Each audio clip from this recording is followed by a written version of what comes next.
One. Hello, all, and welcome to season 4 of the Fantasy Sci-Fi Fanatics podcast. I'm your host, Daniel Coolbaugh. Today, I have a very special returning guest for our first episode of season 4, Abby Goldsmith. Abby, how are you doing today? Hey, pretty good. So crazy to me how you and I talked. Like it seemed like yesterday, and it was like months ago when our episode when we recorded, and then it was months later it aired, and I just couldn't believe all of a sudden I was like, "Oh, Abby's book's out," and I was like, "We're gonna be talking and recording about it," and I just thought it was so funny that it just went by like the blink of an eye. I was just talking to somebody else about publishing the other day. You think, when you have enough things, irons in the fire, so to speak, right? Things go pretty quick. So it was just kind of funny that it felt to me like it felt like I just talked to you. So I was talking to Herman Stewart Angle about that the other day with the greatest podcast in the multiverse. So him and I were just discussing how funny it is that some of these things just go by really quickly. But I'm so glad to have you back. I'm so glad that book 4 for the tour series is out, and excited to talk about it with you today. So thank you so much for coming on again. Yeah, thanks for having me on. Yeah, Yeah. anytime. And it's a little bit different, right? Because you were on before, like we said, this is the return of Abby Goldsmith. So, question one's a little different. So, what are your Torth books about, and what can readers expect from your fourth Torth book, Mega Cosmic Rift? Great title, by the way. Thanks. Yeah, well, okay, so the megacosm is kind of like a hive mind. It's like social media on steroids. Oh, that's cool. So, yeah, so like, somebody was like, "Is there a microcosm?" And I'm like, "Well, no, there's there's mini cosms, but it's called the megacosm because it's a galactic internet. I mean, it's massive. So, and it controls the entire galaxy. The known universe is controlled by the megacosm. So there's a majority. The majority votes on everything. What they say is law, and it's instant law. So there's no anyway, it's a pretty dystopian utopia. And the main characters have been fighting that and rebelling against it since book 1. Book 4, the stakes are really epic. So it's a 6-book series in total. The final and sixth book is coming out in May. But this book is kind of like, the third book is where everything went super epic. This is the fourth book. So there's a lot of crazy turning points in this one. This is honestly my favorite book of the series. Oh, cool. Yeah. Yeah. But yeah, so the basic premise is like Thomas was trapped in the megacosm until he socially engineered trillions of orbiters and escaped with a crew of freed slaves. Oh, And yeah, so now he's like trying to rebuild galactic civilization, thwarted by kamikaze aliens, superhuman warriors, and space fleets choreographed by super geniuses. I just have to pause and say this. Like I was just talking to somebody the other day because did you have a sale for book 1? I saw it Yeah, somewhere. That yeah, was book somebody. 1 was on sale. Like it usually goes on sale about like 2 weeks before the next book drops. Okay. Yeah, So so somebody said they're like, "Oh, I really enjoyed book 1," and I was like, "I have it in my queue." I was like, "It took me forever to read my other books." I'm on my sci-fi binge now. But it was funny because they're like, "Didn't you interview Abby?" I said, "Yes." I was like, "We're interviewing, again for this episode for season 4." But it was so funny because they were like trying to explain to me why they, enjoyed book 1 so much, where they bought the rest of them, and they're excited the book 4 is coming out. And I totally got what they were saying though. They're like, well, it's kind of like different aspects of like Blade Runner with like world building, society, and some thriller stuff. And I'm like, I totally get what you're saying. And I just feel like you always have a really cool blend of just like such. I told someone, I was like, I feel like it's not your typical sci-fi, if that makes sense, but it has all those elements that you love of a typical sci-fi. So I don't know. When we were having that discussion, I was like, they're like, you probably understand. I'm like, no, I get it. I'm like, I totally get it. I was listening back to our interview a couple weeks ago to prep for this one, and I just thought it was again so interesting with how you have so many cool tropes, but you've morphed them into like your own, if that makes sense, and they're nice and strong for the genre, but you've been able to just do so many unique things with your characters and your stories. I don't know, it's just really cool. So I just had that conversation with a reader literally like a week ago on vacation, so it was really neat. oh, So that's awesome. Yeah. yeah, yeah, it's really cool. um God, you said so many cool things there.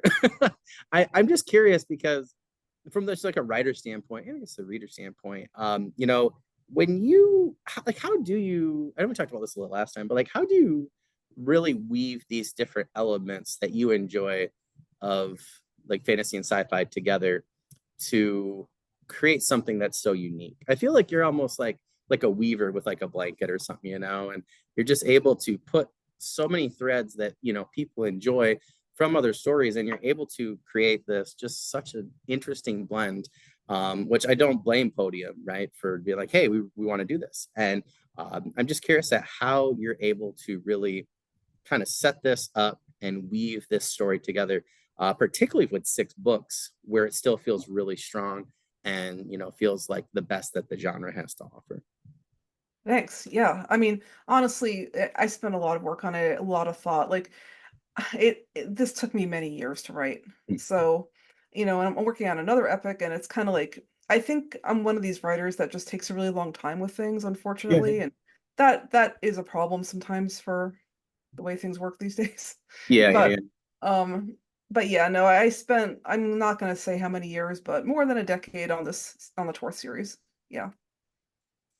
And see, like, and I just want to point out, because I just talked to someone about this yesterday, where a former guest of like Herman Stewarding on that mine, that we shared, and you know, he kind of said the same. He said the same thing, where his guest was like, "Yeah, I take a long time for the epic fantasy," and I'm like, "But it's like a fine wine, right? Like you take a little bit longer, maybe you have less books, but the books that you're writing, you know, have a really, you know, they're just stronger, you know, if that makes sense, particularly That's in the yeah. genre and story." And with the characters, they're just more interesting, I guess, is what the one of the readers I was talking about with your book, or book one, for the Tor series, was saying. And you know, I'm like, no, I get it. I'm like, you know, and it kind of made me feel better about taking so long for for some of my things. But I think that, you know, I think that makes total sense. But I also just want to point out, right, that I don't think it matters, right, as long as you have, you know, something that readers, you know, really want to read. And yeah, I mean, 6 books, you know, is 6 books, particularly when Podium's calling, right? So I think very clearly you have, you know, something really strong here. So I don't know. I just think it's yeah, it's I think it's what do you call it? What would you say? You know, I think it's just an attribute to your world building and the time you took to build, you know, to world build and to come up with such strong characters, you know, and really think about how they would interact with these different sci-fi elements in these different situations. Because we talked last time, right, about, you know, like book 1, 2, and 3, there are really interesting, you know, plot points that you came up with. So I think sometimes taking your time, you know, really helps things in the long run. So it's I cool. think it did for me. Like I daydream every scene, and I go Mm. through iterations. So it's like if I daydream a scene and I thought it wasn't very strong, I'll do it again and again and again until Oh, it's cool. like really hits what like emotionally just the right way. And I'm like, that's the scene I'm gonna write.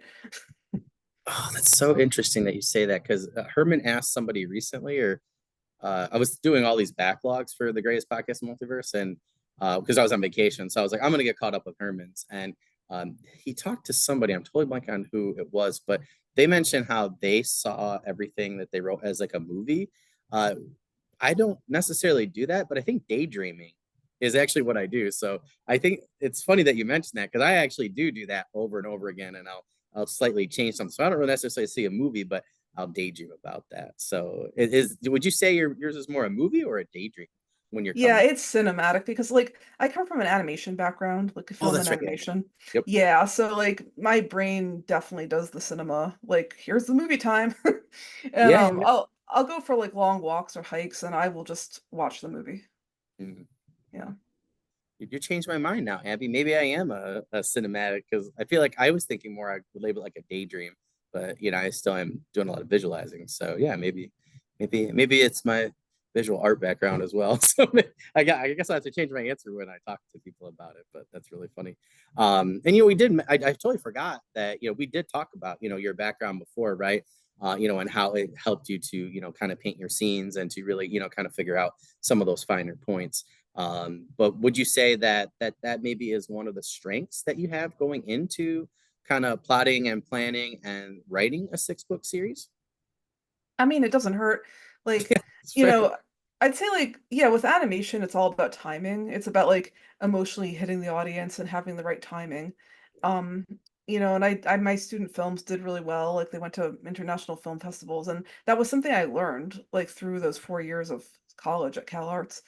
Yeah. Like you kind of saw that the best films or the ones that really hit people, they weren't necessarily the most beautifully drawn, Mm. um the craft of drawing, that's one thing, but getting people emotionally and like having a story in 5 minutes that makes people laugh or cry, like that's harder to do. And it's rare and it's all in the planning stage. It's like storyboarding it. So, like I don't discount the brainstorming and the storyboarding. I'll spend a lot of time on that.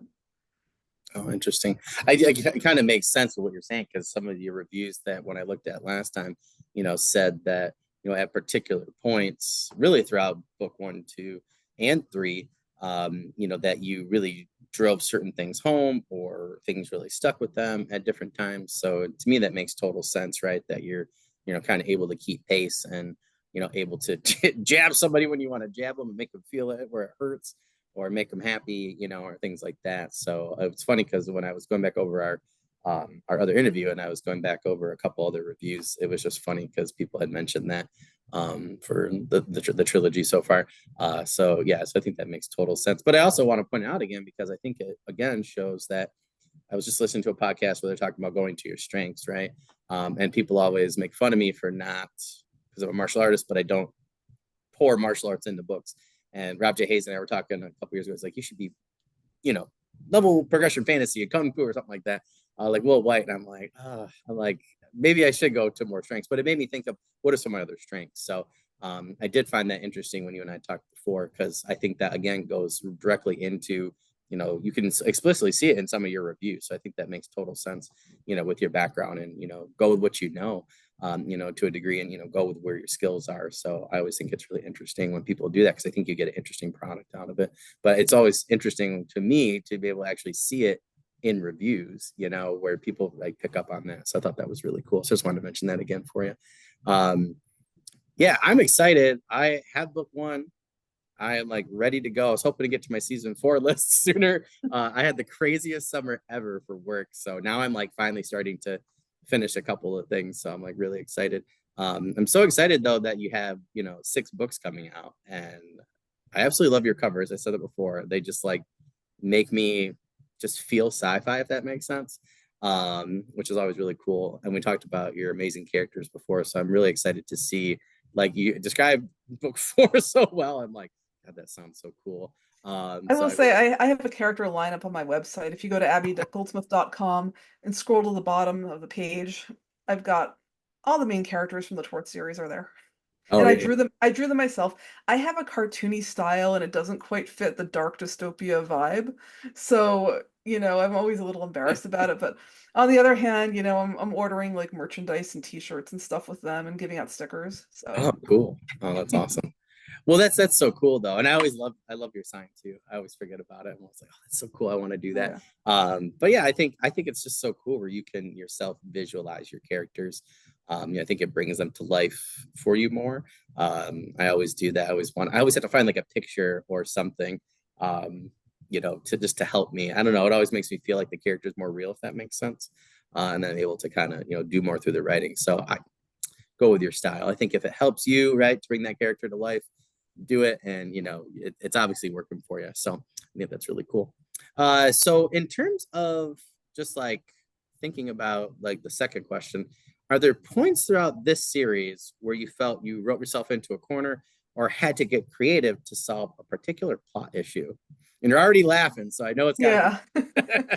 So here's the thing. When you have three galactic super geniuses with millions of teleporters at their beck and call, kamikaze slaves, like, you know, dreadnoughts, colony starships, comet class warheads, superpowered, champions with scimitars that can cut through anything. And you have a lot of like these things in play. Yeah, you do write yourself into a corner every once in a while. Yeah. So yeah, like those really did give me a headache. Like I've kind of sworn to never write a super genius character ever again. And then you have 3. So Yeah. Oh, and they have prophecies too. They're prophetic telepathic super geniuses. yeah. I actually So forgot that you said that before. Yeah. yeah. Yeah, when you have a telepath super genius prophet as your main bad guy, yeah. I'm sorry. I'm just thinking of all the ways that could get you in trouble as a writer, and I've been trying to be more of a plotter, but I still like that discovery piece. So I'll like do waypoints, but then yeah. So if I did that, I would totally have written myself into a corner like a million times, and just with one character at one point. So I can only imagine the myriad of ways that you have to figure out, how to keep all three characters in line. And of course, characters never want to, get in line. Particular, three super geniuses. So Yeah, yeah. I mean, it's more than three. It's just like there's three main ones, and then there's other that's ones fair. that Oh, I are, didn't even think of it. So, but anyway, yeah, no.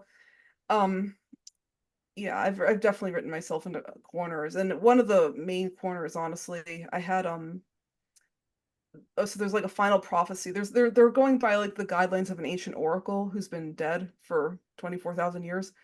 And so the oracle has predicted some of this. And I got talked by fans into changing the final prophecy. Oh So wow. so Okay. I had a certain ending in mind, and I was like, it was going to be really dark and depressing. And I was like, dark and depressing, nobody likes that. And it doesn't really, like, after I'd written so much of it, I was like, they kind of deserve a little bit more of a happy ending. Yeah. So so I kind of changed some of that, and then I had to like retroactively force it to fit. Um, Gotcha. yeah. Talk about a headache there. Yeah. I can't Yeah, believe but that's I funny. mean this is the strength of serializing it all online before publishing, because Oh, yes, like you can go back and change everything, which I have done multiple times. Yeah. okay. I just always think it's funny when people like open up the fans to do that because I talked to several authors where they're like, oh, like one guy was like, oh, I had them create a character. He goes, and then the way they wanted the character, he like ruined the whole plot that he had.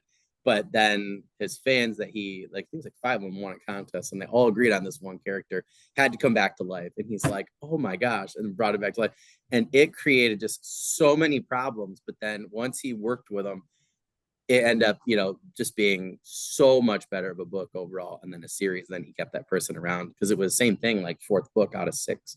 And I was just like, I can't believe you brought that character back. It's like, Yeah. it was causing such a headache. So I just Oh think it's, yeah, well I mean, no spoilers, but in this fourth book a major character dies, and I got so many people angry, like yelling at me, like texting me like, how dare you? And not recently, but during the first draft, the serialization, I had to soften that death a lot, because I was like, I realized later on, like, this character went out the wrong way. mm, It was too ignoble of an ending, and I needed to make them go out more like a hero. gotcha. So yeah, so I kind of retroactively fixed a lot of that. Um, It's interesting. I'm proud of the way it is now. I think it's great now, but like, yeah, there's definitely sometimes, like, as the author, you think something is a really good idea, and then it turns out everyone is like, that was emotionally traumatic. And I'm like, well, I thought it was funny, but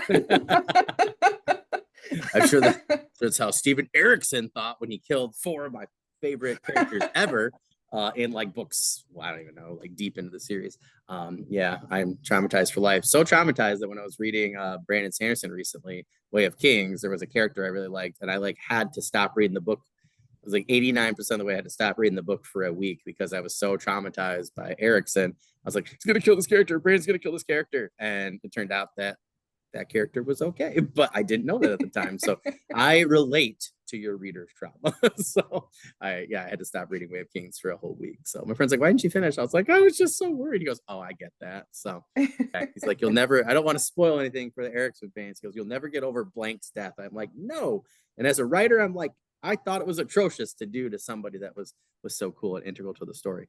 But they do say kill your darlings, right? And I have a lot of emotion like left I over. know. I think when they say kill your darlings, I'm really revising that in my mind. I think what they mean is like get rid of sentences that don't work. They don't mean like get people really super attached to a hero for 4 books, rooting for them every step of Yeah. the way, and then murder them horribly in some terrible, no, they don't, that's not what they mean. I feel like that's fair. There was a character, well, I don't want to say because it's like still a newer book. There was a character that I read in fantasy recently, and it was a secondary character. I really liked them, and they like literally died in almost like a back alley situation that was kind of pointless, I felt. And I was just like, oh my gosh, like I was like, I really like this character. And then the whole rest of the time with that particular fantasy author, I was like, are they gonna do it again? I think Yeah. everybody's like traumatized from the Red Wedding, if that makes sense. So thank you, George R. R. That, oh my God, yeah. What, not just that, I was thinking of Michael G. Manning. Like, so, right? Yeah, like Art of the Adept series. So many people got angry at the ending of that he like he like started a whole new series to try to address the problems. I don't know how that's gonna end up, but yeah. I thought it was so interesting. I can't remember who it was in the indie community. Somebody did that and then like killed literally their main character. It was fantasy. I can't remember. I think it was like dark fantasy. They killed their main character, and everybody was so mad at how it went that then they had to resurrect the character for the next series, like the next trilogy. And then people were kind of like, so we were like, kind of okay, somebody not. So I guess the lesson here, folks that are listening or watching, is, like you were saying, Abby, though, like, you were listening to, people ahead of time. So I like to listen to my alpha and beta readers, right? And I think that's always so important because, they're like, that's why you have them, right? I had a couple things I had to change for my novella, which is why I'm not done yet, but it's going to be a lot stronger. And the readers were telling me consistently that these things had to change because they were all saying the same thing, as well as my developmental editor. So I think it's really good to listen to those people, right? Because that's why they're there to help you. So I think that was really smart of you, to listen and, to retroactively do some of those things, before fully publishing. So I think that's really smart. Yeah, thanks. Yeah, well, I've realized that. So my husband's my alpha reader, and Oh, he's a cool. good barometer. Like he kind of gets the audience, and so if he starts like having some kind of terrible reaction, then I'm like, Yeah. oh. Yeah. um, but yeah, it's pretty funny to watch. But I mean, yeah, like basically, I think what it is like I have a really high tolerance for dark and depressing. Like I grew up reading Stephen King, watching a Oh, lot of horror movies. I grew up in New England, like it's creepy. There's like haunted houses everywhere and graveyards everywhere. I was goth. yeah. So like, in that environment, I was like, oh, sure, like watching, terrible abject horror is no problem. It doesn't really affect me. It's all fun and games. And but most people don't see it that way, especially like these days people want more escapism. Cozy Yeah. Yeah. fantasy is in. Yeah. And Yeah. so right, so I'm kind of like, "Oh, you like cozy fantasy? Well, I think that's boring." So yeah, so I'm like, "Nah, there's no coziness here. Like be prepared. There's going to be a lot of Yeah. torture." Well, Um I think that but makes total sense. Yeah. yeah, but I mean, but on the other hand, like I don't want to overdo the torment and all that, and like Yeah. there needs to be a good balance, and yeah, like it's sometimes it can be hard to find that if you grew up in a certain way or if you're Yeah. not really in tune with that. Yeah. Yeah. No, I think that makes total sense. I like the word balance. I think there's always uh, I think that I'm a big balance person. I don't know, feng shui or, Taoism, whatever you want. Like, I just always think, the middle of the road, I think is really good. Right. And I don't know. I do agree with you. You kind of blew my mind though, when you said that just now, because thinking back, I think that's why I like a little bit more dark fantasy because I'm an 87 baby and I was watching all the 70s and 80s, fantasy and sci-fi, and they were darker, right? They Like, were, yeah. They had you know, that was the thing. Like I think the world outside was a little more optimistic, and so yeah. people's escapism was like more grim dark. Yeah, And now we're now kind of it's like the reverse. yeah, exactly. It's like flipped. Yeah. Wow. Yeah, I actually never thought of that before. But even like the horror, like now it's like more. I would say like now we're kind of, I think, getting a little bit back into maybe what 80s horror was, but like, um, yeah, but like for a while there, right? Like there was still like, even if something was really dark with the horror genre, particularly movies, you would still have like a lot of comedy or something, right? And I don't know, there was like, it was like a different type of horror. And now there's, people are kind of going back to, I think, just the straight horror where it's not funny and, you don't have the, whatever it was with Chris Hemsworth, right? Cabin in the Woods or whatever. Like, I love that movie, but that's not your typical, like what I think now more people are doing. So I do agree with, I think, trends, we always talk about with my students, right? For socially societal trends tend to, seep into those things. So like you mentioned cozy fantasy. And that's why I was talking to Herman. I was like, I have a fantasy novella series with like a city guard and he's always in the same city. And I go, some things are cozy. I go, but some things I think maybe just is too dark, for times. And there's like, I just don't know if people in the, cozy genre consider it cozy. So that's why I think too, I'm like, maybe my little too dark fantasy or too much Conan the Barbarian or, something like that. But again, I think it's all about, right, like you said, like gauging your audience and, as long as you stay happily married, right? Your husband's fine. with reading the books, I think your reader should be okay, right? Like if you upset him enough, then yeah, that's probably a pretty good gauge, right? To be like, oh, maybe I need to pull back a little bit. Yeah. Which is really funny, but Yeah. that's awesome. Well, it's nice to have somebody like in the house though. Like one of my best friends does a good job of he's like, I'll tell you straight, and I'm like, oh, I like that. But it's nice to have somebody that can text or call to be like, hey, how was that? He's like, that was garbage. I'm like, okay, cool. Or other times like, I really like this, keep this. And then that's helped me move on. So I think it's always good to be able to find somebody, who it's hard to find good alpha and beta readers, right? So if you can find somebody that, you're close to, but can also tell you the honest truth, I think it's a really good one, particularly said if he's a good gauge. So I think that's awesome. So I highly recommend the audience to find people like that. Even if you only get like two or three, right? Like particular alpha readers, I think it could, be really beneficial. I know it was for me. So highly recommend trying to find good people rather than more people, if that makes sense. So Yeah, I uh would agree with that. Yeah. And like find people that like to read the kind of fiction you're writing or that get that kind of fiction. Like, obviously don't if you're not writing epic fantasy, you don't get a literary genre yeah, person. Yeah. yep. Yep. I did find that with one of my stories where it was like a different genre of fantasy than my other friend was used to. And he just didn't like anything. And I was like, am I this bad of a, writer? Then I gave it to other people that weren't my friends that liked the books that I like. And I finally asked somebody, I'm like, what do you like? And he just kept listing off. I was like, oh, I'm like, you don't like anything that I like. I was like, didn't Yep. know. I just thought fantasy was fantasy. So I think that's just such a great addendum that you added there because I totally agree. Because even if they're a fantasy person, right? Like I'm not saying anything about cozy. I'm just not the biggest cozy fantasy person. I'm trying, different things because you never know. Maybe I, get a particular one, like Stephen Rowland's Sword and Thistle. I think that's more my kind of cozy fantasy than, maybe some other ones, within the genre. But you never know.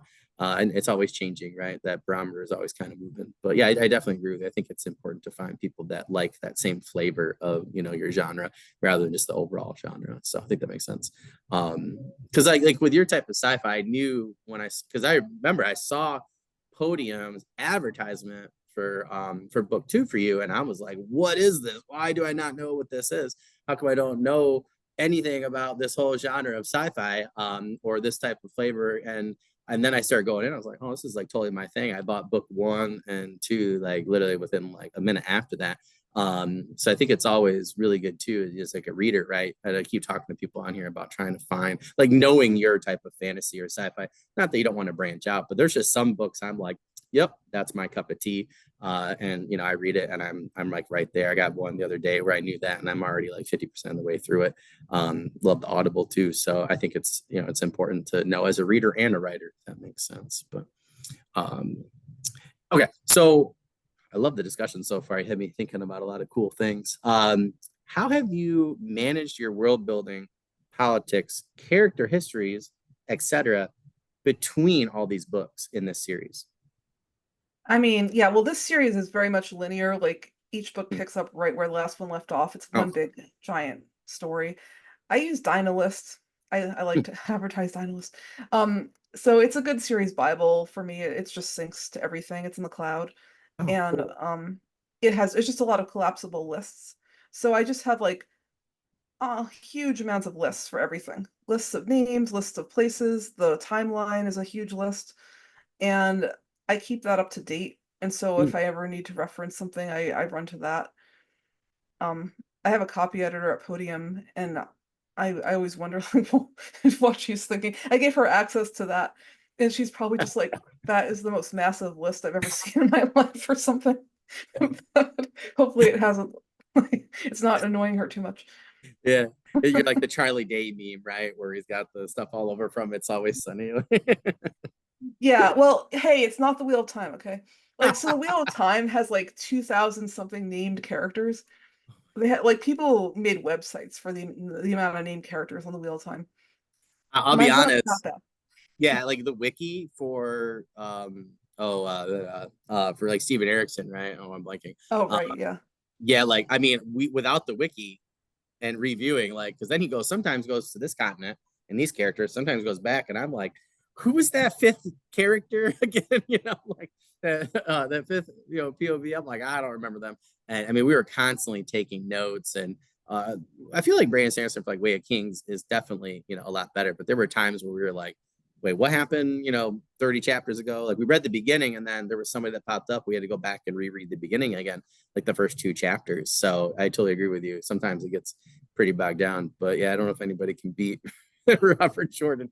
I wonder if Erickson tried sometimes, but I think he got pretty I mean, close. I kind of learned what not to do. I love the Wheel of Time, but like I do not have that many named characters.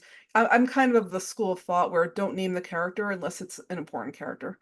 I agree. Um, Yep. so yeah, like I'll call it Nugent Bodyguard #1 or whatever Yeah. if it doesn't have a name. Yeah. Yeah. No, I think it totally makes sense. Well, I like my novella, like I have I was originally gonna do a unit, and then I was like, oh, I'm gonna do a squad, so I had to add characters. So it's already 13 characters, and then I'm like, I have another one. Well, I only have like maybe 17 overall because of that problem, right? And I'm like trying to keep track. I have to make sure I'm keeping track, right? Like physical track of where the guys in these three fire teams go and who's in what and what they're doing. So I can only imagine, having more than that. Usually I'm like a 4 or 5 character guy tops with the bad guys or whoever. And I just, yeah, I think that I can't imagine doing like 70, 75 or 100 like some people do. I'm like, no matter how many notes you have, I'm just like, I get a headache after a while. So I can only imagine I feel like if I get a headache as a writer, right? I can only imagine as a reader. So I'm right there with, I Oh, think sense also you have to tone it keep down. track of who gets killed. So Oh, I have yeah, so I have a lot of that where I'm like, great this one got point. killed at this scene, this one got killed in this scene. So like I don't accidentally have someone come back to life. That that was really that can get confusing when you have a lot of different battle Yeah. scenes. And some people in the audience are like, there's no way that's happened to somebody. I know somebody that happened to that put out their book to beta readers, got past alpha. I don't know how. And then I don't know if they switched something or what, but then I know for a fact it got off to beta readers. And I was discussing it with them a couple years ago. And they're like, I'm so embarrassed. They had to like rapidly rewrite before the launch. And I think they only had like 3.5 weeks. That's not a lot of time to get everything out and everything. But thank God that's why you use beta readers, right? Is to make Oh sure yeah. those kind of things. But that's a good one though. I never considered that because yeah, that's a good one. To also know like where people died, how they died, stuff like that. Particularly when you're talking about like you like a 6 book series, right? So that's pretty long. There's a lot that happens, within your books. So I think that's a really good addendum to make there. Yeah, no, that's really cool. So when it comes to the flow and progression of your books in the Tor series, what sort of tempos and acts have you focused on from book to book and why? Oh, Yeah, like I kind of favor a 4 act structure. oh, okay. And yeah, like for me, I didn't even realize that it's one of those things I realized later on as Mm. I was learning about story structure. Yeah. But it works really well, I think, for a big series like this because it's like for me, like the second act is the darkest hour. The third act is kind of resolving a few things, but then the fourth act opens up a whole new can of worms. So I have some kind of list of how that all works. But yeah, I don't know, and I will say, like, the flow does vary, like, book 3 all takes place in 3 hours. It's literally Oh, just one wow. huge, massive, ridiculous battle scene with, like, a lot going on, multi-point of view, and then book 4, it's much more, like, zoom out, wider picture, um, slower a little bit slower pace, but there's a lot happening there too, so it kind of that's where the stakes go galactic. So, yeah,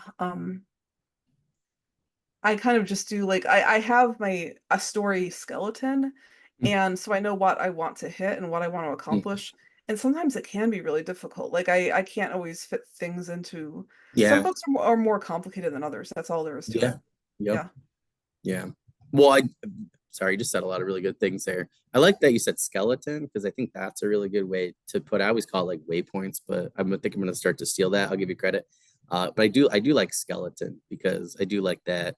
I like to know where everything's going, right? But I also like to be able to connect them in different ways. So I really like that. But I think that makes total sense, though. What you're saying. But it's just so cool that you're able to do something within that short amount of time with a very similar page, in range book and acts, but then also, do another book that is completely different, right? And is a lot longer. or it takes place over, many more days or hours or something like that. So I don't know. I think that is what's cool about writing, right? Is that even though you're within your 6 book series, you're able to, to kind of change tempos and paces and things like that, but to still be able to tell the story that you want to tell.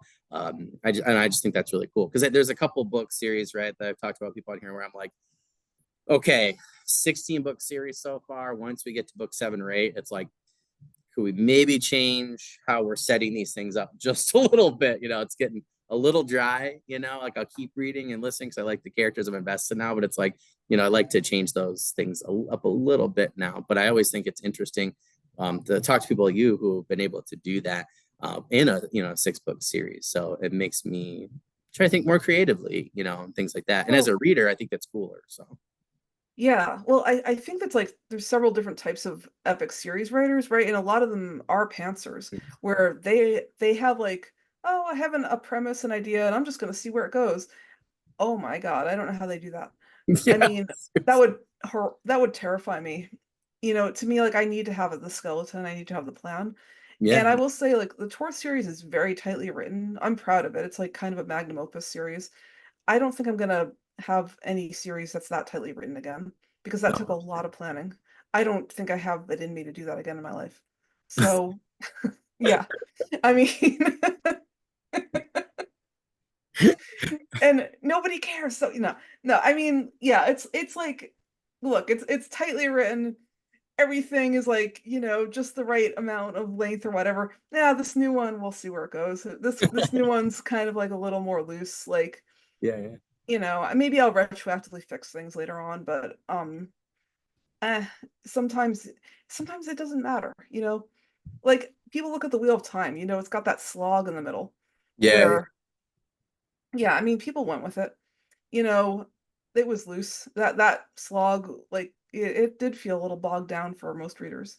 And then I'm there's trying a to few wait for people my that buddy so we can buddy read because I don't know if I can get through by myself because if I didn't have him, I don't know if I've been able to make it through the yeah. Steven Erickson because there were slogs there. I'm like, and that's why now we're like mixing things up, and not just reading, all of Brandon Sanderson's.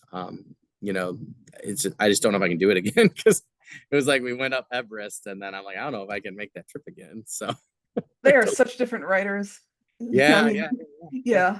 yep, Yeah. yep. I never did get into the Malazan series. I mean, people are gonna crucify me for that, but I think it's I- hard. Like the first chapter was like 54 pages, and then you go to second chapter, it is like, I mean, he throws when people say that he he literally just dumps you in the middle of an ocean and he doesn't push you off the boat. He pushes you from outer space and you just go and you're just in, and you either learn to sink or swim.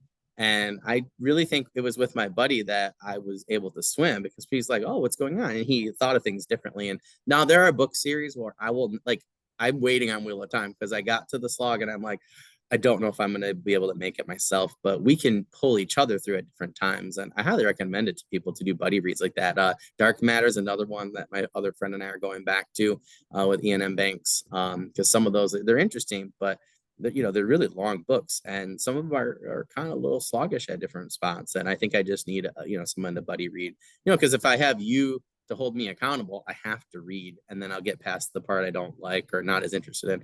And then I'll get to, some stuff that I do like. But I think that's all, part of the learning process, right? I just personally don't want people to slog through anything. So I tend to, go smaller in terms of writing, like 300-400 page, stuff. I just don't think I'm a good at epic fantasy or the larger things because it's not necessarily I like reading them, but a lot of times like I said I read with buddies or or friends now. So I think it's kind of hard at times, but I like that word. I'm gonna use that now, the slog. Maybe I'll do a video on that, the slog and how to get through it. That's really funny. um but no, I think that makes total sense, with like how you're trying to to set up your tempos and your arcs. And it does get kind of boring though, right? To kind of keep doing the same thing. So it's kind of nice, right? To try and my friend did that where he's like, I'm going to make this book like 2 hours long. that everything happens in 2 hours. And he did it. And I was like, it was very, very fascinating, with how he was able to write it. I'm like, I don't think I could do that. I was like, I think I need 24 hours. But I always find it interesting with TV episodes, where they're able to do stuff like that because, they're always a little more interesting, right? Or if they have a different point of view or start differently. That's probably the only reason I watch TV still, is to kind of get, some of those, different points and learn some different things from the writing aspect. But so obviously, Torth Book 5, Greater Than All, great title, by the way. I always love your titles too. Is slated for January 7th, right? 2025. Yeah. Right. Perfect. Yeah. So how far in advance have you written your books from their publishing date? And how has this helped you in getting them to market more efficiently? I know you kind of talked about this a little bit already, but Yeah, I'm definitely an outlier. Like I'm one of the few writers that writes the entire series beforehand. So, the guy that wrote Rhaenyra, Michael J. Sullivan, he does that as well. yeah, yeah, Um, and I believe there are a few others, but yeah, mostly there's a lot of kind of market forces that are putting a lot of pressure on writers to not do that. Um, so you have to kind of be resistant to the yeah. forces. Interesting. Okay. Yeah. I did Um, not hear that, so that's really interesting.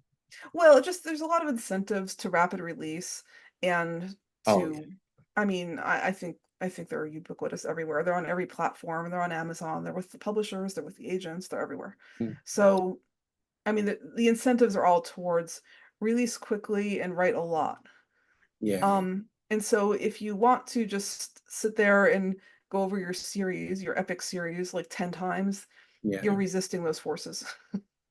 If you want to like serialize it all first and then do heavy edits, well, you're not producing new material and publishing it. So yeah, yeah. yeah, Oh, I see what you're saying. Yeah, yeah. So whatever. I mean, those are the forces at work. But yeah, um, but yeah, no, so this series is all pre-written 100%. I'm actually right now going over the last book, book 6. I have a deadline with my publisher, but the book is all written. What I'm doing is really just tightening up, like, yep. so I'm actually reading it with my alpha reader husband one last Oh, time. cool. Yeah, and so he's like, we need to read this one last time and make sure it's perfect. I'm like, it's perfect. No, it's not really. But yeah, no, it actually helps. And also because I had serialized it all on Royal Road, I had feedback from the audience. Oh, So there were definitely a few things I wanted to tighten up on that. yeah, And I'm doing that now, like just here and there, just certain things, like make the ending feel a little bit more um it did feel a little bit rushed, I think. mm. So just certain things like that. Yeah. Yeah. People ask me like, why'd you push back your novella? I'm like, it's the first thing I'm publishing, and I have a developmental editor who's very experienced, and I'm like, I decided to listen to her, and then I had Logan D. Irons and H.L. Tinsley as my alpha readers. Talk about having good alpha readers, and they all three said the same thing. And I'm like, you know what? Indie publishing, nobody really cares. When if I release now or in January, can't go through the slog. So I'm going to steal your word right there. After October, because right there's that whole nobody's really buying much until the Amazon holiday cards go out or the sales and stuff. But I was looking at statistics last year, and it said that January last year was like one of the most downloaded, like I think it was like January 7th, 3rd to the 7th. It's one of the most downloaded times for Kindle books ever. And everybody's, doing stuff. So I was like, I'm just gonna do 99 cents as a pre-order, and then, do free for a couple days, and then like put it back to hit those dates. But I think it is hard, right? Because you do really want to get stuff out there. But I listened to 3 veterans that know far more than me and have written far more than me, and were like, hey, you need to wait on this. And to do at least like another draft and a half. Not that there's not great stuff here, but you need to take your time. So I'm totally with you. I'm at the point where I'm like, okay, I'm gonna prep. I have the other 2 novellas, prequel novellas. I'm like, I kind of want to have them, preset. I see people like you and a couple of my friends who have already done that, and I'm like, I just think being able to, at some point it's got to go out there, but I think being able to get feedback and tighten things up and just making a better product, I think in the long run makes a lot more sense. So I totally agree with you. If people are like, hey, do this or that, it's like, well, I think you need to really do, what's best for you and your product in the end. So I think that's really smart on your part with not, with kind of doing this when other people are like, hey, crank, crank, crank. So, but I think again, that's where I was talking to one of your readers recently in my podcast group. And I just think, that's where, you got a fan for life now, after book one. So they're going to buy all 5 books is what they're telling me. And, I'm the same way. When I buy a book and I like book one, I buy them all. I don't even wait. My wife's always teasing me. I'm like, but I buy them on Kindle now, so they're cheaper than buying print. So I don't know. I think that that's really smart on your part for trying, to really release a really good type product, because people are going to enjoy it more. They're going to tell people more, and you're going to sell them more in the long run. So I think that makes total sense. Quality, to me, over quantity makes a lot more sense as an author. So I totally agree with you there. Something that's really smart on your part. Yeah, thanks. So I'm really anxious to get your feedback for this one. So I'm just curious, what is one piece of advice you have for authors who want to write in a similar series such as yours? I feel like you and I like similar things of the sci-fi genre, but also want to do new things. And I'm really anxious to get in your series because I want to see how you did things, because I want to do some similar things I already know already. So I'm just kind of curious at what's some advice you could give somebody like myself? Yeah, I mean, there's so many, it just really depends on your approach. But I mean, one thing is I would say is like write the whole thing beforehand. Yeah. You get the feedback, take the craft, tune out all the people that say you need to constantly be releasing every 3 months or whatever. That's hard to do, honestly. There It there really is. really is a lot of people saying that. Yeah. Um, so yeah, there's that. And then also for me personally, like I like to write really substantial things. Like I like to write things that are not just superficially entertaining, but Yeah. Yeah. have Yeah. like a lot of deeper meaning. Yeah. And so yeah, like again, like that, there's a lot of planning that goes into that. I will take weeks just brainstorming and crafting the Mm. story skeleton. Um, so yeah, I mean, I don't know. I guess no, that's not that advice is not one size fits all, because some people don't work that True. way and they're not writing that kind of series. Yeah. So yeah. Yeah. And this was hard, right? If I asked you for that advice, it's kind of hard, right? Because and I always tell people, I'm like, well, I haven't read your books, I haven't read your writing. Even if I do, I'm like, I don't really necessarily know you very well. I'm like, I have friends that, I've been author friends with for years, and I've gotten their feedback, they've gotten mine, I know their reading and writing tastes, so it's a little bit easier to get that type of advice. But Yeah. yeah, I think it's always good, right? That's why I like doing podcasts, right? There might be 2 things that you said out of 100 today, but if I take those 2 things, right, and they really work for me, I have them in my, tool belt in my arsenal now. So I Yeah. think that, it's always really helpful to get, different people's perspectives. But yeah. Well, also what helps, and you've got this down, is like reading a lot. Like, you're familiar with other people's series. So am I. Like, the more you read, or the more things you read in your genre, like you really get to know your own tastes, your audience tastes. You can like talk on a level with other writers that you can't if you don't know what they're talking about. So, yeah, it just helps a lot. Like because I'm very familiar with the genre, like if someone starts talking about romantasy or something, I'm like, that's not what I write. I'm Yeah. not part of your group. So I can go over here to the heroic epic sci-fi people because that's where I belong. Yeah. So Yeah. yeah. It's funny that you mentioned that, because I kind of see it almost like as a separate language, right? Um, Andy Pellicoat and I read and write he's a much better writer than I am. I'm not saying that we're on the same level at all. But like we like similar things. I've had a couple of ideas that people are like, you need to read Andy's stuff, because reading his stuff will help you with yours, because you guys, have similar tastes. And I'm like, okay. And I was like, oh my gosh. I was like, are we related or something? Like it was kind of weird. And I was like, totally loved his books. I'm trying to get back to him. And I was like, oh, this is really interesting, but him and I discussed that, privately, where it's like almost like we speak the same language. So there'll be times where he'd be like, hey, have you read this person yet? I'm like, no. And then I'll ask him, have you read this person yet? And he's like, yes, I have, and it's funny because our reading tastes are very similar, I would say. And yeah, it's like we almost like speak the same language, right? Within, the overall genres and things. So I totally agree with you. If somebody told me about romantic, I'd be like, I don't know, no hablo inglés, right? Like I don't know what you're talking about.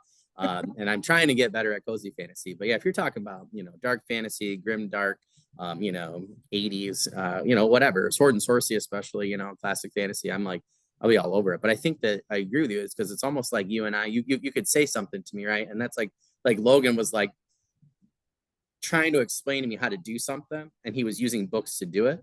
So he wasn't, explicitly telling me, like, you need to fix it this way. He's like, hey, you know, in so and so's book, it was this part and they did this type of thing. And I'm like, yeah. He's like, that's what you should do. And I'm like, oh, that makes total sense. And it's like, we didn't even need words, right? Like, because we had read the same stuff. So I totally agree with you. I think it is almost like a different language. My wife will hear my buddy and I speak via Zoom, and she goes, I don't know what you guys are saying, but you're speaking English.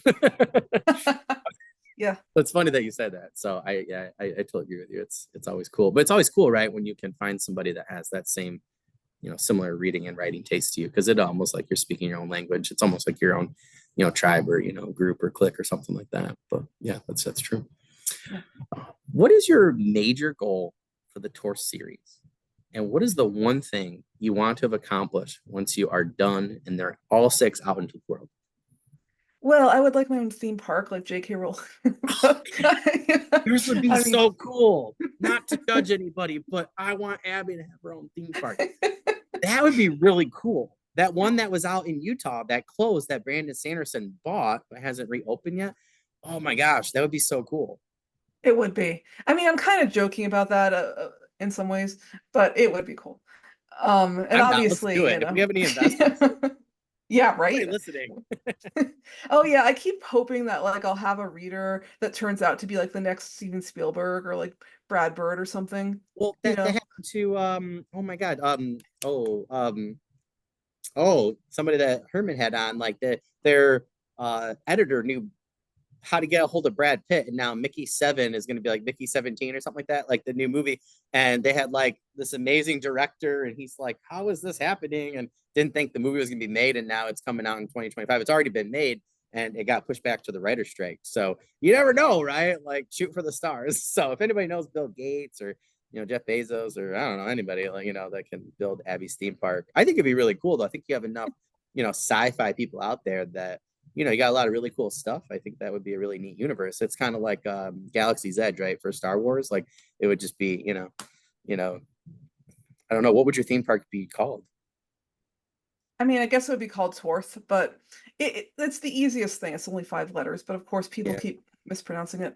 So, Okay. I mean, yeah, I it's a little bit tongue in cheek there because I mean, it's very dark, so it wouldn't really be that family friendly. So, But I yeah. think an adult theme park, you know, like, because I know that now people have those, right? When that's like a couple Cedar Points or something, around Halloween, they're like, okay, all the kids have to leave by this time because they'll have like serial killers or, you know, whoever, Axemen coming around, you know, because they're trying to scare you, right?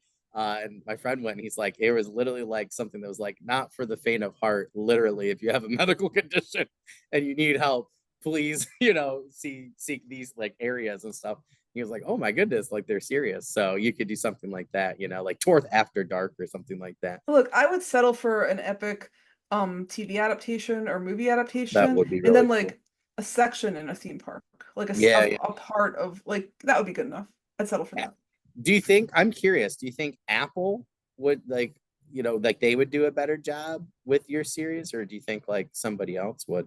Because they're the ones that did Foundation, right? I haven't watched it yet, but They did a good job with did that. a, Yeah, yeah. that was it's beautiful to look at. It's not very accurate to the books, but you know, Oh, yeah.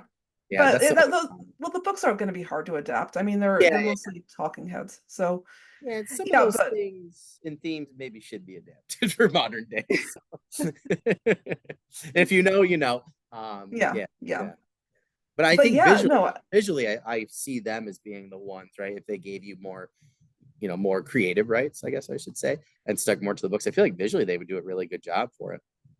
I think so too. You know, I thought like as for movies, it would be Guillermo del Toro Ooh. because he's got such a nice his style. You know, like Yeah, his style works for this horse series. yeah, yeah. So yeah, I would like that. Um, If anybody knows him, please send this interview and a copy of Abby's books right away.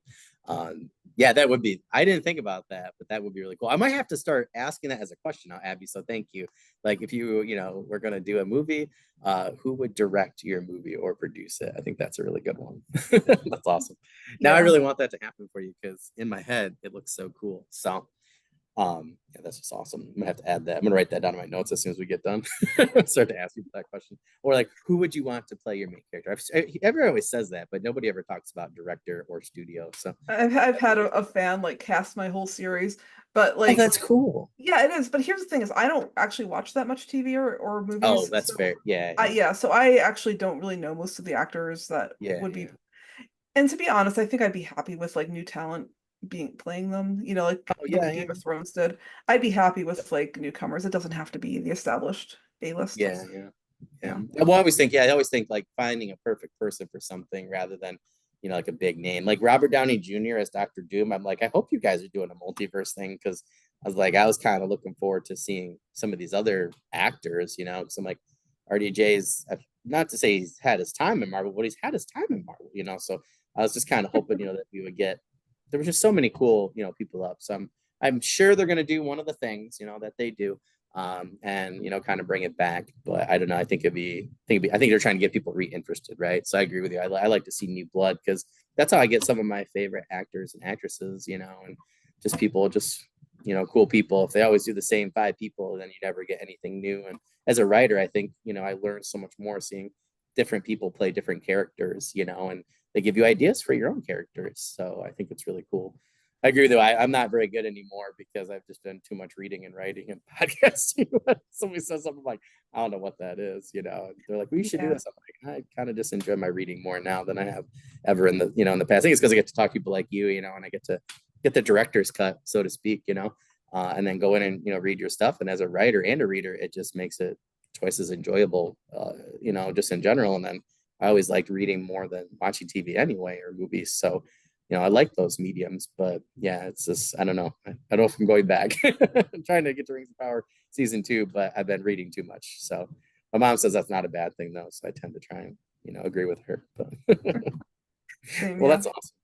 Well, okay. Well, now I really hope that we can get you this movie contract as soon as possible, or at least a TV show. We'll take a minimum of five, 6 seasons, obviously, right? You would at least have to do one season per book at least. So if anybody's out there, that is the bare minimum.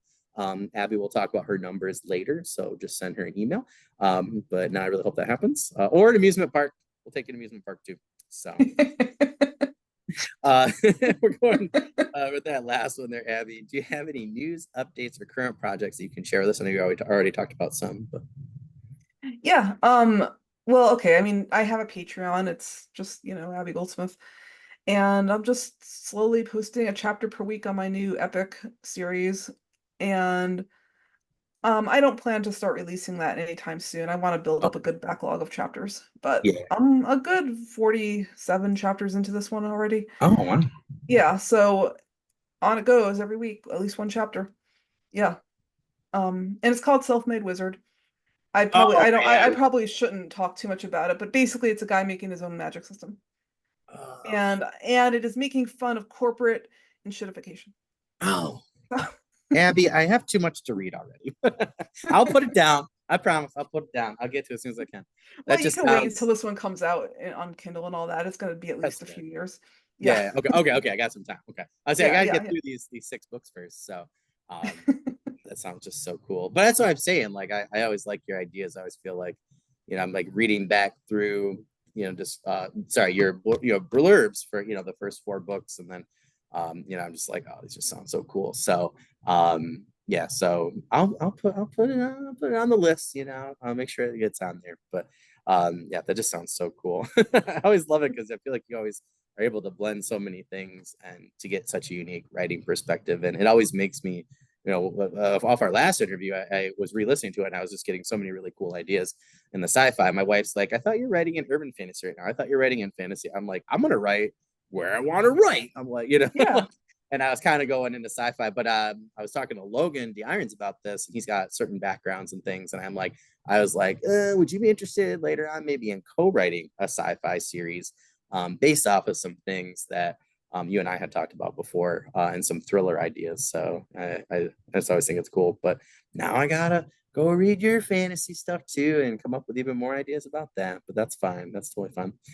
It always keeps my Kindle stock, folks, when I interview people. So I always tell people like if I could just have somebody drive me around, and then like an iRobot with Will Smith and just like read the whole time, I would much rather do that than actually have to drive. Audible's been great, but some people don't do Audible for indie, so it's kind of hard to get some of those as soon as possible. But I'm really looking forward to that though. That definitely sounds right up my alley. So As soon as that's out, let me know, and we'll have you for your fourth or sixth visit by then.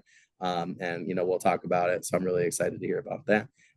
But again, once book 6 comes out, just let me know. We'll get you back on, talk about book 6, and I'd love to see it. Like, you're gonna be one of the first people we'll have on where you'll have your 6-book series done. So I can't wait to to talk to you about that. I'm sure you'll have some different things going through your head and how you're feeling, and I think it'll be really cool to kind of capture that at that point and kind of log it. For the end, a couple books here. So I think that'd be really cool. Thanks. Yeah. Yeah, I feel like it feels rapid to me because I spent so long writing it, and then the Yeah. publication schedule is like every 4 months. So it probably seems like I'm writing really quickly or something, but I'm Yeah. not. I spent a long time. But yeah, it's up to Podium, and I'm glad they're handling it because I wouldn't want to handle that. I do not blame you at all. I have to try and think about that for a Kickstarter at some point. So I totally agree with you. If somebody wants to do that at some point, for me, I'll be like, go right ahead, take it off my plate. Well, Abby, thank you so much for coming on again. Like I said, I look forward to our third interview in the future, and like I said, once book 6 comes out, I can't wait to I can't wait to actually. I have a whole other set of questions for you for there that I kept like almost doing. I'm like, no, I can't get there because we're not there yet with book 5 even. So I'm just really excited to kind of get to capstone that experience with you here in the spring, and to be able to share that with our audience. So anybody that's new, this is season 4, episode 1, the return of Abby Goldsmith. So if you don't know where to go, you go right to the description anywhere where you're watching or hearing this interview, and Abby's links will all be right there. Her Patreon will be there. So feel free to go there right away. Please and thank you. Anything that you review for Abby, whether or not it's Kindle, Audible, whatever, Royal Road, just please make sure you're reviewing everything for our authors, creators, editors, audio narrators, artists. We got a lot of people, directors, got a lot of people this year, actors, actresses, whoever is involved. Please make sure you do that because it helps everybody with their product. And then we get more and we get to talk to more people like Abby. Abby, thank you so much for coming on again. I'm really looking forward to reading book 1 here. I think I could get to it here at the end of the month. For my sci-fi binge, I've been on my fancy one for a while, so I'm excited to go sci-fi. I'm doing reviews. I'm putting them up on the channel, so I'll send it to you as soon as I can get that up. But other than that, if there's anything I can do to help you out with this book, I'm actually going to post stuff today all over so people know that book 4 is out, and book 5 do the same thing. And yeah, I look forward to talking to you in between and then after for that process. But if there's anything else I can do to help you out in the meantime, please just let me know. Thanks a lot. I appreciate it. Yeah. Yeah. Anytime, anytime. Well, you have a good rest of the day, Abby, and I'm sure I'll talk to you on social media really soon. Yeah, same. All right. Thank you, Abby. See you later. Bye. Thanks. Bye.